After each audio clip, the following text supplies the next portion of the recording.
আসসালামু আলাইকুম বন্ধুরা, কেমন আছেন সবাই? আশা করি ভালো আছেন। একটি নতুন ভিডিও নিয়ে আপনাদের সামনে হাজির হলাম। এখন অনেক সকাল, রোজার মাস। অনেক সকালবেলা উঠতে হয়েছে এবং আপনাদের সাথে আজকে একটি এক্সাইটিং জিনিস আমি শেয়ার করতে যাচ্ছি। অনেক দিন ধরে আপনাদের বলছিলাম আমি একজন বাগানি, কিন্তু আমি বাগান করছি না অনেক দিন, বলা যায় বাগানের ভিডিও। তো যদিও এখন শীতকাল, বাগানের ভিডিও তেমন কিছু করার নেই, তবে বাগান যদি গোছানো থাকতো অবশ্যই আমি অনেক কিছুই শেয়ার করতাম। তো আল্লাহর রহমতে আমাদের একটি স্থায়ী ঠিকানা হয়েছে। এতদিন সেই বাড়ির রিনোভেশনের কাজ চলছিল, রিনোভেশনের কাজ শেষ। সময় সুযোগ করে আপনাদের সাথে শেয়ার করব। তো যেহেতু আমি বাগানি, বাগান নিয়েই আমার মূলত কাজ, সেজন্য এখন আমি আমার নতুন বাড়ির এই বাগানটা এতদিন এভাবে পড়েছিল, শীতকাল, তার উপর বাড়ির কাজ শেষ হয়েছে। তো আশা করছি এবার বাগানটাকে গুছাবো, বাগান গোছানোর পালা। তো এই হচ্ছে আমার বাগান। এই বাগানের দৈর্ঘ্য প্রায় 75 ফিট শেষ মাথা পর্যন্ত। আর এই দিকে হচ্ছে বাগানের পরিধি।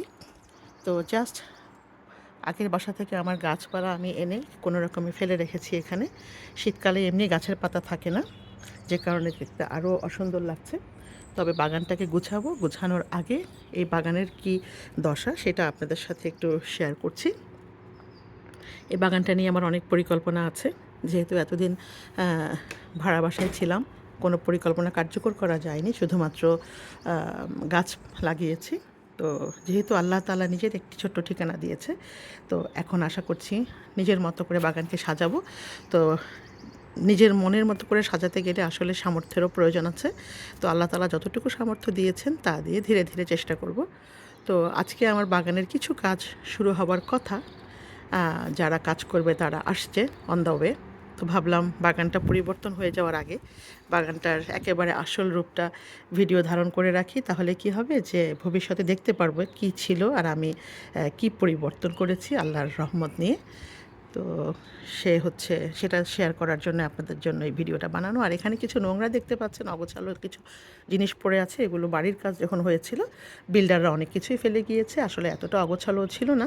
তো আমিও আর গুছাইনি, যেহেতু এখন ঠান্ডার দিন, সারাক্ষণ বৃষ্টি লেগেই থাকে, আর গুছাইনি যে একবারে বাগান পরিষ্কার করব। তো ওই যে শেষে দেখতে পাচ্ছেন এখানে ছোট্ট একটি শেড, ওখানেও আমার অনেক পরিকল্পনা আছে, কিন্তু সেটা আরও পরে, কারণ যে কোনো পরিকল্পনার সাথেই সামর্থ্য জড়িত। ইনশাআল্লাহ সব কিছুই ধীরে ধীরে হবে। তো এই হচ্ছে বাগানের আসল চেহারা, আসল রূপ। এই পাশের ফেন্সটি হচ্ছে আমার, এই ফেন্সটিও পরিবর্তন করব, করে একটু নতুন ফেন্স করব, তখন দেখবেন অনেক বড় একটা গাছ। দেখেন বাগানের শেষে, এটা অন্য বাড়ির গাছ। গাছ আমার অনেক পছন্দের, কিন্তু ওই গাছটি আমাকে অনেক বিরক্ত করছে, কারণ ওখানে প্রচুর পাখির বাসা এবং ওই জায়গাটাতে পাখির ময়লায় ভরে থাকে। মানে এত পাখির ময়লা পড়ে, প্লাস গাছের পুরনো পাতা, শুকনো পাতা, ওখানে যদি আমি কিছু সুন্দর করে কিছু গোছাতেও যাই, কিন্তু সেটা ব্যবহার উপযোগী হয়ে উঠবে না, কারণ শীতকালে প্রচুর পাতা ড্রপ করছে, ওই মেঝেটা নোংরা হয়ে থাকে এবং পাখির ময়লা পড়েও জায়গাটা অগোছালো হয়ে থাকে। তারপরে দেখা যাক, আমি কথা বলেছি ওদের সাথে, ওরা বলেছে আমাকে চেষ্টা করবে গাছটা একটু ছেঁটে দিতে। দেখা যাক, নিশ্চয়ই ভালো কিছু হবে। আর এই হচ্ছে আমার সমস্ত গাছ। তবে দেখুন সব গাছের নতুন শাখা প্রশাখা আসছে, নতুন কুড়ি আসছে গাছে, খুব ভালো লাগছে, খুব ভালো লাগছে। আর ওখানে কিছু সেনসিটিভ গাছ আমি পলিথিনে ঢেকে রেখেছি।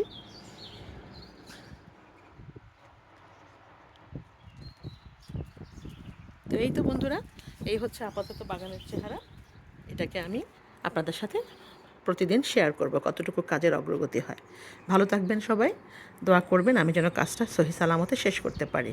দেখা হবে পরবর্তীতে অন্য কোনো ভিডিওতে বাগানের আপডেট নিয়ে। সেই পর্যন্ত ভালো থাকুন, সুস্থ থাকুন, সবাই সবাইকে দোয়ায় স্মরণ রাখুন। আর যদি এই ভিডিওতে কোনো ভুল হয়ে থাকে আমাকে ক্ষমা করে দেবেন, এবং যদি ভালো লাগে একটা লাইক দিবেন, শেয়ার দিবেন, আর সম্ভব হলে চ্যানেলটা সাবস্ক্রাইব করবেন, তাহলে আমার বাগানের আপডেট আপনারা পেয়ে যাবেন। আর যদি ভালো না লাগে ক্ষমা সুন্দর চোখে দেখবেন। সবাই ভালো থাকুন।